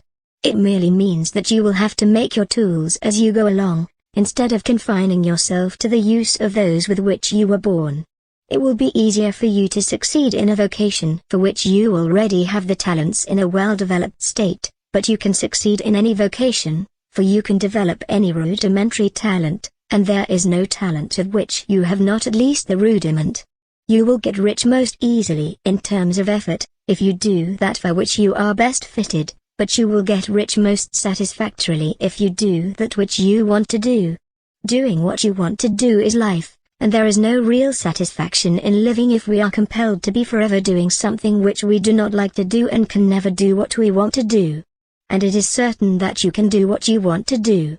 The desire to do it is proof that you have within you the power which can do it. Desire is a manifestation of power. The desire to play music is the power which can play music seeking expression and development. The desire to invent mechanical devices is the mechanical talent seeking expression and development.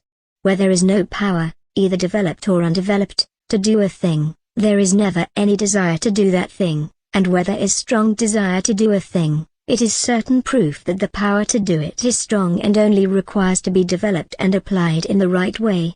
All other things being equal, it is best to select the business for which you have the best developed talent, but if you have a strong desire to engage in any particular line of work, you should select that work as the ultimate end at which you aim. You can do what you want to do, and it is your right and privilege to follow the business or avocation which will be most congenial and pleasant. You are not obliged to do what you do not like to do, and should not do it except as a means to bring you to the doing of the thing you want to do. If there are past mistakes whose consequences have placed you in an undesirable business or environment, you may be obliged for some time to do what you do not like to do, but you can make the doing of it pleasant by knowing that it is making it possible for you to come to the doing of what you want to do. If you feel that you are not in the right vocation, do not act too hastily in trying to get into another one. The best way, generally, to change business or environment is by growth. Do not be afraid to make a sudden and radical change if the opportunity is presented and you feel after careful consideration that it is the right opportunity. But never take sudden or radical action when you are in doubt as to the wisdom of doing so. There is never any hurry on the creative plane, and there is no lack of opportunity. When you get out of the competitive mind you will understand that you never need to act hastily.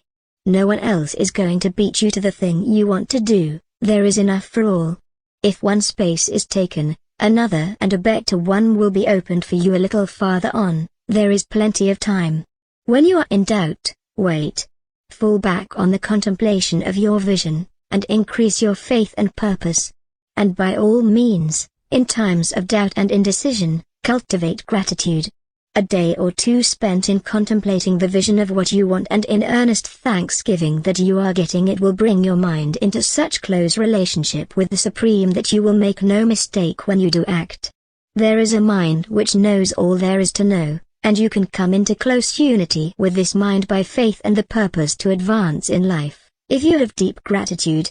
Mistakes come from acting hastily or from acting in fear or doubt or in forgetfulness of the right motive, which is more life to all, and less to none. As you go on in the certain way, opportunities will come to you in increasing number, and you will need to be very steady in your faith and purpose, and to keep in close touch with the Supreme Mind by reverent gratitude. Do all that you can do in a perfect manner every day, but do it without haste, worry, or fear. Go as fast as you can, but never hurry. Remember that in the moment you begin to hurry you cease to be a creator and become a competitor. You drop back upon the old plane again. Whenever you find yourself hurrying, call a halt. Fix your attention on the mental image of the thing you want and begin to give thanks that you are getting it. The exercise of gratitude will never fail to strengthen your faith and renew your purpose. Chapter 14, The Impression of Increase. Whether you change your vocation or not, your actions for the present must be those pertaining to the business in which you are now engaged. You can get into the business you want by making constructive use of the business you are already established in, by doing your daily work in a certain way. And insofar as your business consists in dealing with other people, whether personally or by letter, the key thought of all your efforts must be to convey to their minds the impression of increase. Increase is what all men and all women are seeking. It is the urge of the formless intelligence within them seeking fuller expression.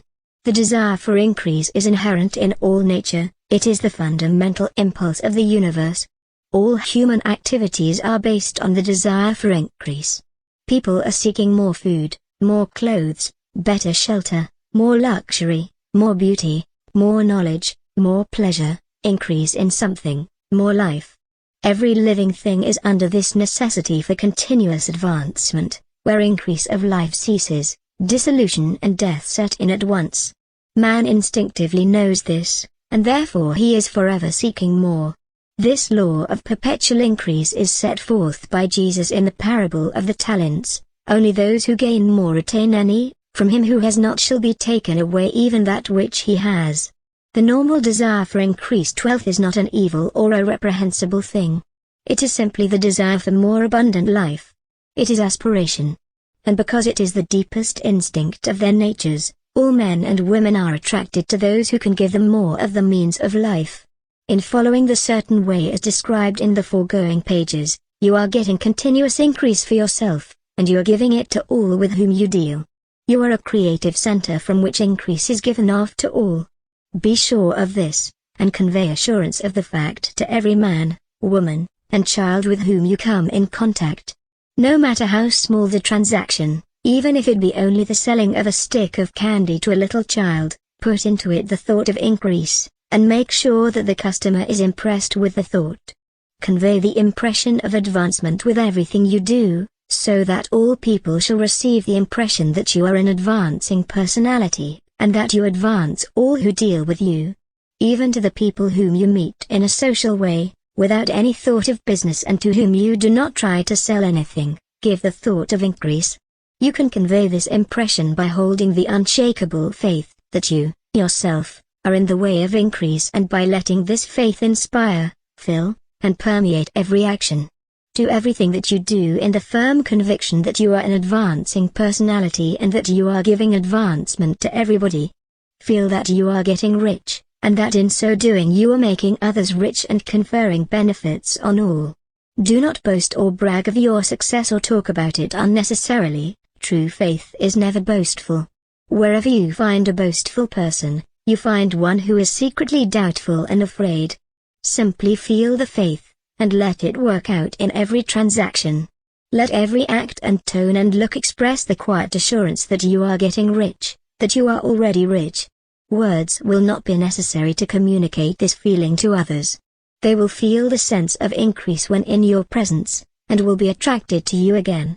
You must so impress others that they will feel that in associating with you they will get increase for themselves. See that you give them a use value greater than the cash value you are taking from them. Take an honest pride in doing this and let everybody know it, and you will have no lack of customers. People will go where they are given increase, and the Supreme, which desires increase in all and which knows all, will move toward you men and women who have never heard of you. Your business will increase rapidly, and you will be surprised at the unexpected benefits which will come to you. You will be able from day to day to make larger combinations, secure greater advantages, and to go on into a more congenial vocation if you desire to do so. But doing all this, you must never lose sight of your vision of what you want or your faith and purpose to get what you want. Let me here give you another word of caution in regard to motives. Beware of the insidious temptation to seek for power over other people. Nothing is so pleasant to the unformed or partially developed mind as the exercise of power or dominion over others. The desire to rule for selfish gratification has been the curse of the world.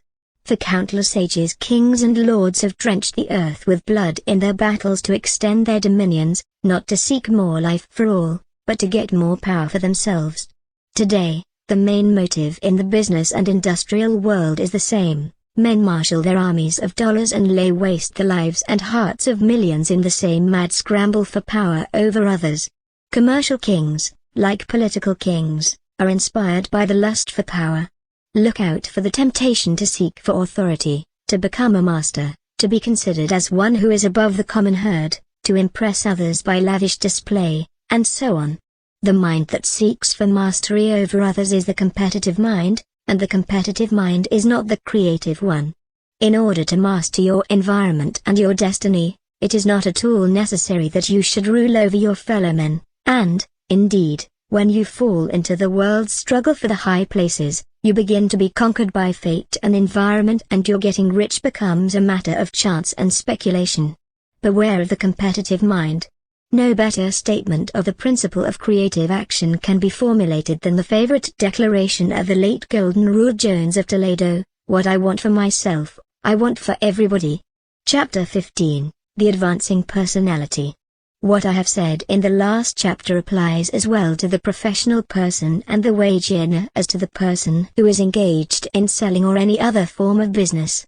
No matter whether you are a physician, a teacher, or a clergyman, if you can give increase of life to others and make them sensible of that fact, they will be attracted to you, and you will get rich. The physician who holds the vision of himself as a great and successful healer, and who works toward the complete realization of that vision with faith and purpose, as described in former chapters, will come into such close touch with the source of life that he will be phenomenally successful. Patients will come to him in throngs. No one has a greater opportunity to carry into effect the teaching of this book than the practitioner of medicine. It does not matter to which of the various schools he may belong, for the principle of healing is common to all of them and may be reached by all alike. The advancing man in medicine, who holds to a clear mental image of himself as successful, and who obeys the laws of faith, purpose, and gratitude, will cure every curable case he undertakes. In the field of religion, the world cries out for the clergyman who can teach his hearers the true science of abundant life. He who masters the details of the science of getting rich, together with the allied sciences of being well, of being great, and of winning love, and who teaches these details from the pulpit, will never lack for a congregation. This is a gospel that the world needs. It will give increase of life, and people will hear it gladly and give liberal support to the person who brings it to them. What is now needed is a demonstration of the science of life from the pulpit. We want preachers who can not only tell us how, but who in their own persons will show us how. We need the preacher who will himself be rich, healthy, great, and beloved, to teach us how to attain to these things, and when he comes he will find a numerous and loyal following. The same is true of the teacher who can inspire the children with the faith and purpose of the advancing life. He will never be out of a job. And any teacher who has this faith and purpose can give it to his pupils. He cannot help giving it to them if it is part of his own life and practice. What is true of the teacher, preacher, and physician is true of the lawyer, dentist, real estate agent, insurance agent, of everybody. The combined mental and personal action I have described is infallible, It cannot fail. Every man and woman who follows these instructions steadily, perseveringly, and to the letter, will get rich. The law of the increase of life is as mathematically certain in its operation as the law of gravity. Getting rich is an exact science. The wage earner will find this as true of his case as of any of the others mentioned. Do not feel that you have no chance to get rich because you are working where there is no visible opportunity for advancement, where wages are small and the cost of living high. Form your clear mental vision of what you want, and begin to act with faith and purpose. Do all the work you can do, every day, and do each piece of work in a perfectly successful manner. Put the power of success and the purpose to get rich into everything that you do. But do not do this merely with the idea of currying favor with your employer, in the hope that he, or those above you, will see your good work and advance you. It is not likely that they will do so. The person who is merely a good worker, filling his place to the very best of his ability and satisfied with that, is valuable to his employer, and it is not to the employer's interest to promote him. He is worth more where he is. To secure advancement, something more is necessary than to be too large for your place. The person who is certain to advance is the one who is too big for his place, who has a clear concept of what he wants to be, who knows that he can become what he wants to be, and who is determined to be what he wants to be. Do not try to more than fill your present place with a view to pleasing your employer. Do it with the idea of advancing yourself. Hold the faith and purpose of increase during work hours, after work hours, and before work hours. Hold it in such a way that every person who comes in contact with you, whether foreman, fellow worker, or social acquaintance, will feel the power of purpose radiating from you, so that everyone will get the sense of advancement and increase from you. People will be attracted to you, and if there is no possibility for advancement in your present job, you will very soon see an opportunity to take another job. There is a power which never fails to present opportunity to the advancing personality who is moving in obedience to law.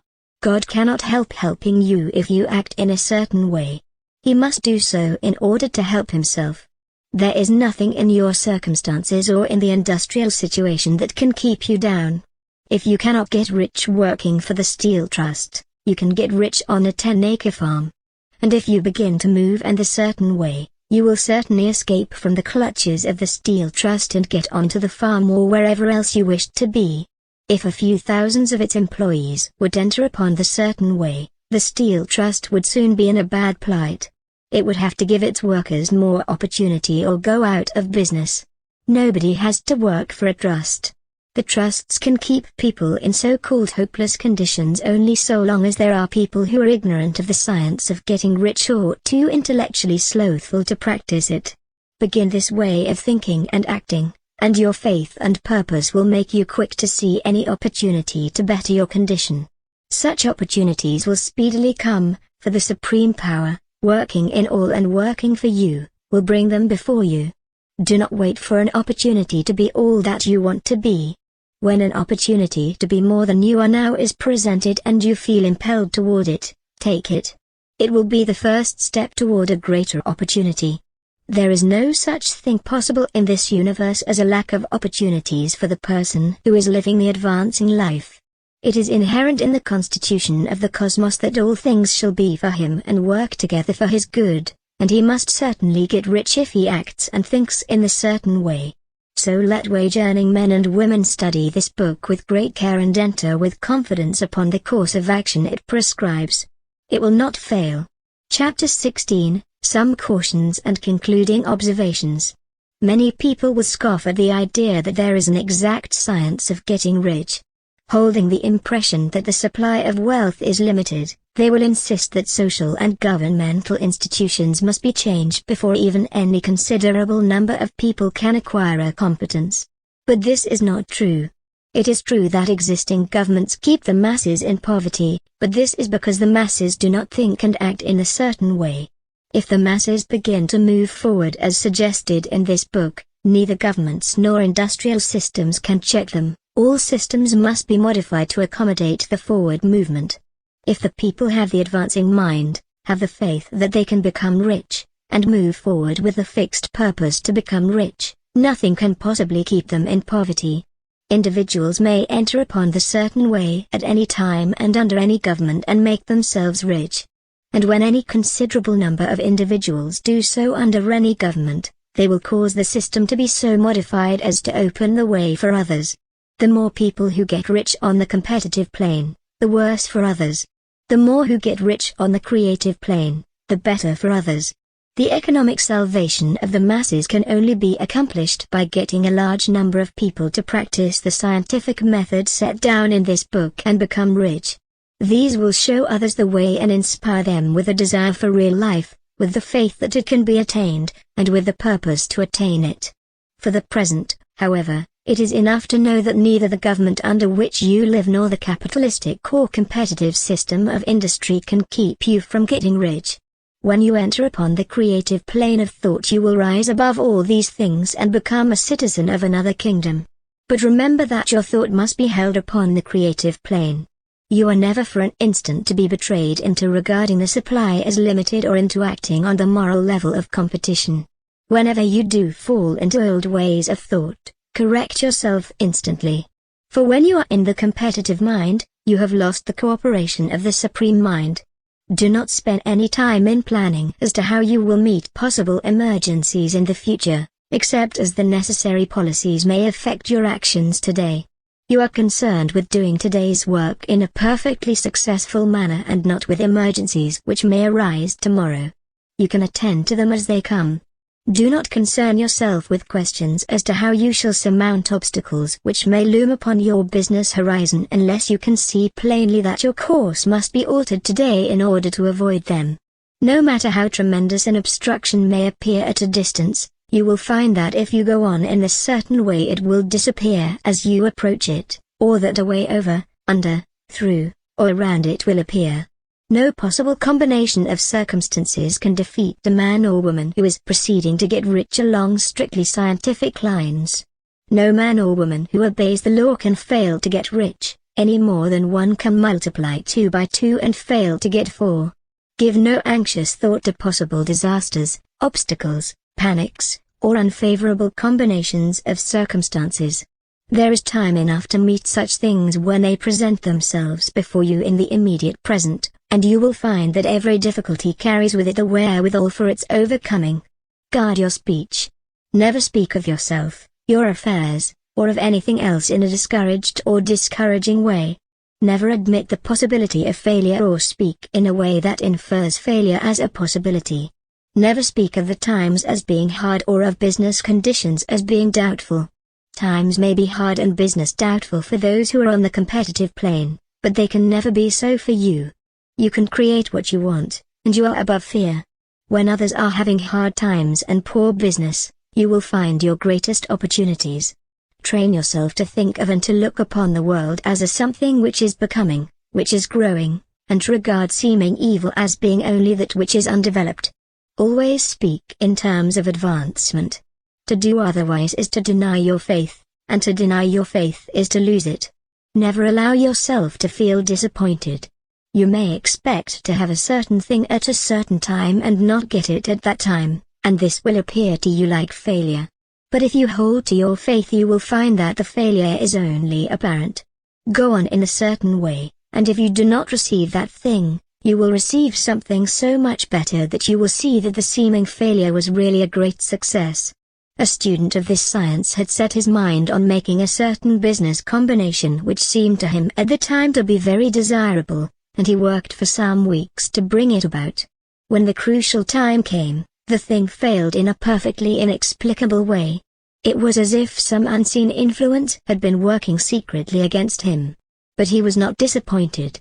On the contrary, he thanked God that his desire had been overruled, and went steadily on with a grateful mind. In a few weeks an opportunity so much better came his way that he would not have made the first deal on any account, and he saw that a mind which knew more than he knew had prevented him from losing the greater good by entangling himself with the lesser. That is the way every seeming failure will work out for you, if you keep your faith, hold to your purpose, have gratitude, and do, every day, all that can be done that day, doing each separate act in a successful manner. When you make a failure, it is because you have not asked for enough. Keep on, and a larger thing than you are seeking will certainly come to you. Remember this. You will not fail because you lack the necessary talent to do what you wish to do. If you go on as I have directed, you will develop all the talent that is necessary to the doing of your work. It is not within the scope of this book to deal with the science of cultivating talent, but it is as certain and simple as the process of getting rich. However, do not hesitate or waver for fear that when you come to any certain place you will fail for lack of ability. Keep right on, and when you come to that place, the ability will be furnished to you. The same source of ability which enabled the untaught Lincoln to do the greatest work in government ever accomplished by a single man is open to you. You may draw upon all the mind there is for wisdom to use in meeting the responsibilities which are laid upon you. Go on in full faith. Study this book. Make it your constant companion until you have mastered all the ideas contained in it. While you are getting firmly established in this faith, you will do well to give up most recreations and pleasure and to stay away from places where ideas conflicting with these are advanced in lectures or sermons.